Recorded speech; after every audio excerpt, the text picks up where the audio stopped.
สวัสดีทุกคนวันนี้มาอะไรผู้เดียวทุกคนเลย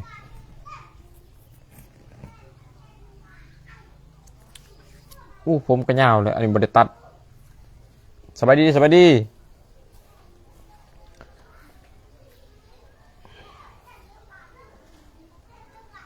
เดี๋ยวจะออกไปตัดทุกคนเลยออกเป็นออกเพราะว่าอยู่หานบ้านบ่ซุกมันบ่มีสางตัดผมวันนี้ก็เลยวันนี้มาไล่สดเปรี้ยวมันนี่โอ้ยซิวอันนี้เป็นซิวเลยทุกคนเด้อ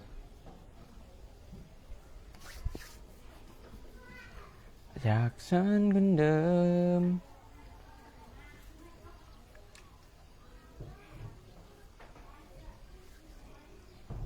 สวัสดีหนึ่งคน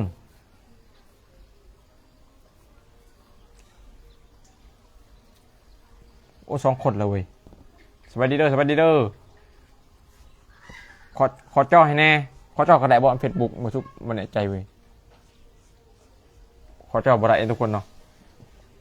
กดได้ติดใจ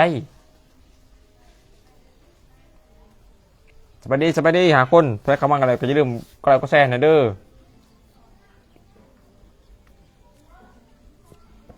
ก็โอน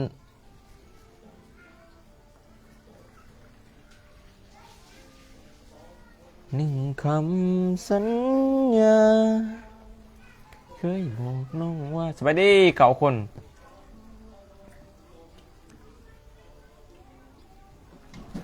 เริ่มต้นกันด้วยความหวังเพราะอะไรฟังเพลงอันนี้มันจะบอกเขาได้สดบอสุกบ่อันนี้อย่ามาติดลิขสิทธิ์เพิ่นทุกคนเลยนี่มาทุกคนอันนี้มาเสียงเพลงพันธุ์ได้ยินเขาเป็นบอกแน่น้ำตากะล้นฝนกะลินกะเลย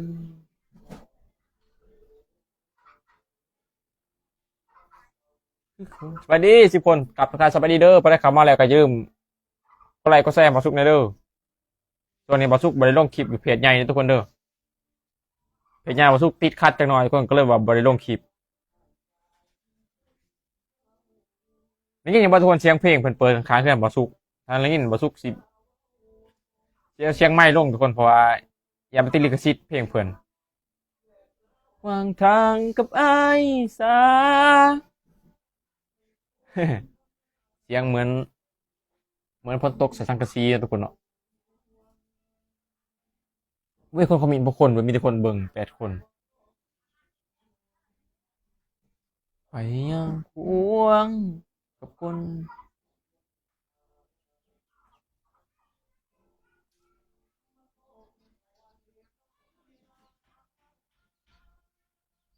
บ่มีคนเขาดูเว้ย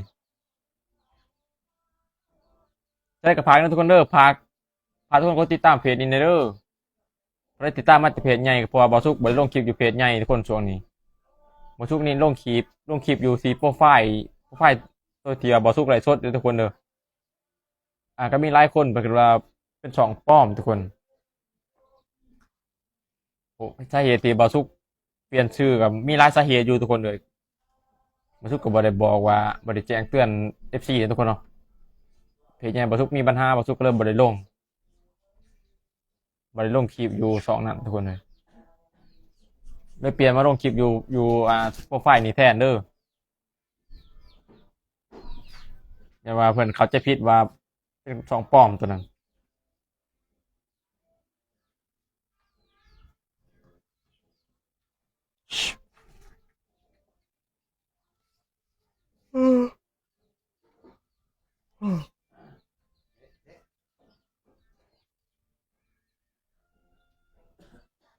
มาส่งจะไว้สำนี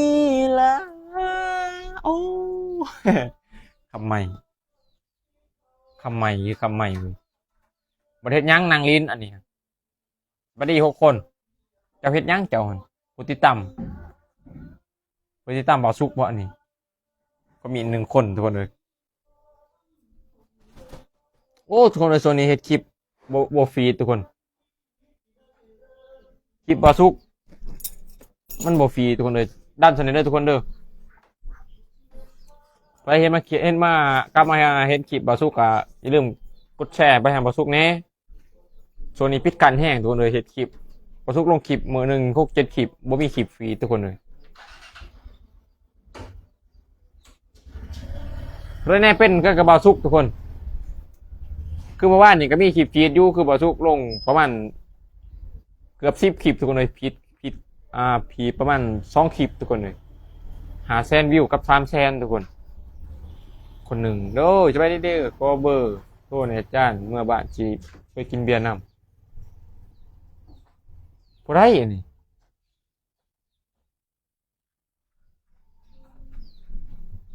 ชื่อจะได้ขอเบอร์เฮา ขอเบอร์เมื่อบ้านจีกินเบียร์นำเป็นบอกกดบ่ได้เป็นจะได้กดบ่ได้กดแชร์บ่ได้บ่ไม่ได้คือกดบ่ได้นี่มันก็มีปุ่มแชร์อยู่นี่ทุกคนเลยบ่จมเมียงระหว่างทางวันนี้จะไม่ได้14 คนโอ้แต่ว่าตัวคนเบิ่งฮอต20 คนนี่ถือว่าโอเคเลยทุกคนเลยเพราะว่าปกติไลฟ์สดนี่คนเบิ่งบ่ฮอต10 คน4-5 คนนี่ได้มาพ่อน้องแก้มมองต้องในวันสงกรานต์อันบาซุกมีแฟนจะเขียนเพลงทุกคนเลยเพราะในห้องเพลงมวนตอนนี้กำลังเห็นดนตรีอยู่ตัวนี้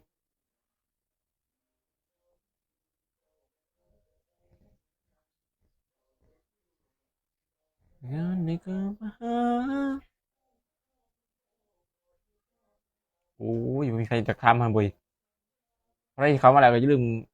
สามารถคอมเมนต์มาพูดคุยกันได้เลยทุกคนเด้อนางอยู่เว้านางผู้เดียวก็บ่เป็นเว้ากันได้อ๋อ7 คนดูตอนนี้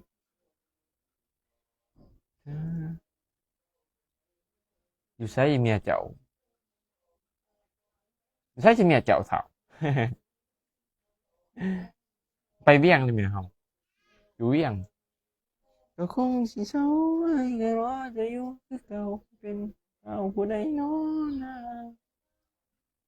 ถามคำไม่ถามคำไม่บอกนี่ช่วงนี้เฟซปิดกันแห้งทุกคนเลยก็เริ่มมาไลฟ์สดเพราะแน่ๆเห็นคลิปบาซุกเวลาบาซุกมันเห็นคอนเทนต์ลงไปคอมเมนต์นะเด้อดันแน่ๆ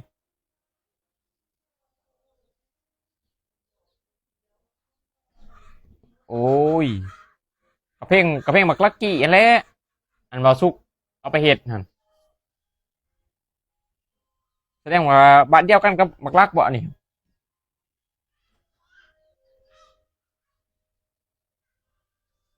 บาซุกรู้จักกันทุกคนเลยเที่ยวบาซุกกันนะลักกี้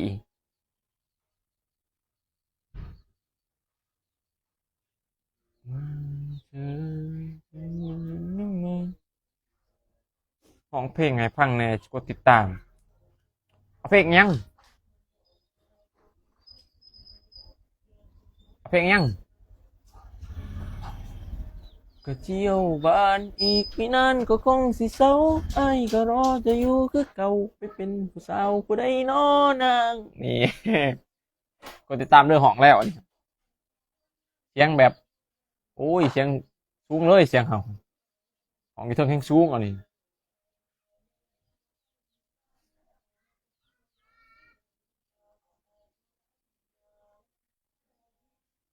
ว่าทุกคนพระที่ว่าอยู่ไทยนึงคือว่าพากันเห็นคลิปว่าทุกคนมันผ่านไวเลยทุกคนพระที่ว่าไปทำงานอยู่ไทยเลยเห็นคลิปลงเฟซบุ๊กมันผ่านไวทุกคนเลยคือบอสุกในสร้างเฟซมาเฟซหนึ่งผู้ที่ตามเป็นแสนเลยทุกคนแต่ว่ามันบอกผ่านเครื่องมือบอสุกก็เลยบริษัทเฟซธนปะเลยทุกคนเลยแต่บอสุกสิคายเพราะได้ไม่สนใจอยากซื้อทุกคนผู้ที่ตาม100,000คาย3,000พ่อทุกคนเลย3,000 บาททุกคนเลยใครสนใจทักมาเด้อมันเป็นเพจอยู่ลาวเลยทุกคนเด้อจักโมงเลยตอนนี้ 6 โมง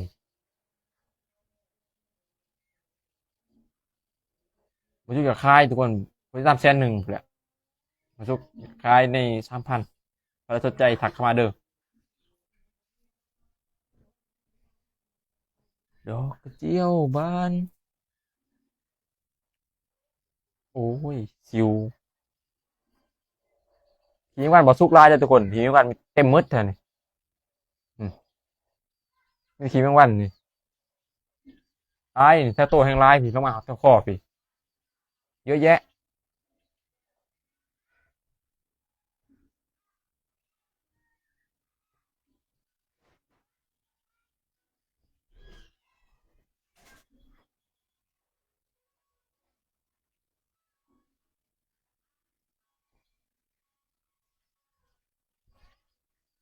อันนี้เพลงเปิดข้างๆอันเรียนบอสุกทุกคนจิตตกคนเลยเหมือนคึมยำแรงมาโมไฮโซที่ให้แต่งตัวโกคือสิบอแมน1 คนเว้าวเป็นล้านเงินแสนไอ้บ่เคยในหูจักงามว่าอายอันนี้เป็นบทของเพลงนี่ใหม่นะมีหมูร้องเพลงทุกคนเลยอืมแต่บทสู้ของเพลงบ่ม่วนเจ้าสิปาทิมมักอยู่ของเพลงแต่ของเพลงบ่ได้อันเฮาเคยได้เว้าลิ้น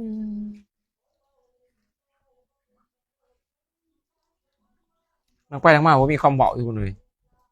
คนละบ้านกับลักกี้แต่เคยนั่งกินเบียร์นำกับกินเบียร์กับเพิ่นอยู่บ้านใดจะอยู่บ้านใดอันนี้เว้าหยังอันนี้อ่านบ่เป็นภาษาอังกฤษ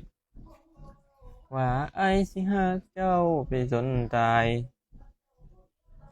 ลมหายใจ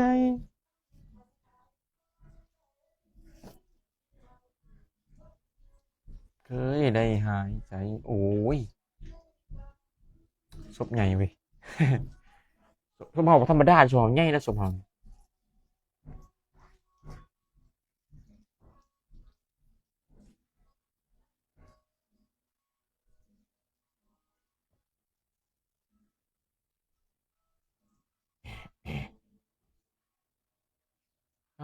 ธรรมดา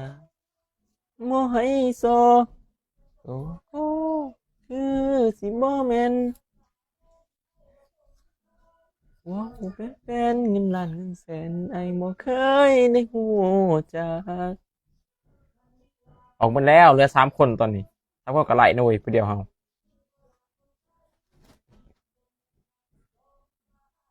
สร้างเมืองหมุนแข่งจับประสักโอ้ยอยู่ไกลอยู่ดีทุกคนเนาะบ้านเพื่อนอยู่แข่งจับประสักบ่สู้อยู่แข่งสารวัตรคนละโอ้ยใครกัน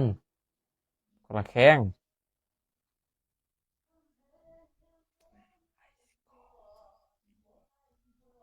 สวัสดี6 คนเด้อนะครับมาใหม่ก็อย่าลืมมาพูดคุยกันนะทุกคนหิวหิวหิวเลย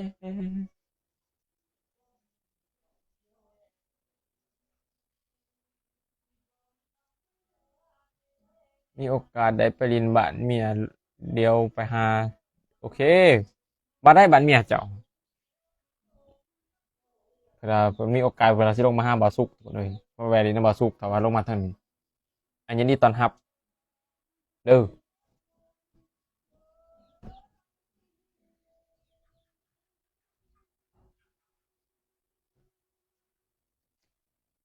สวัสดี8 คน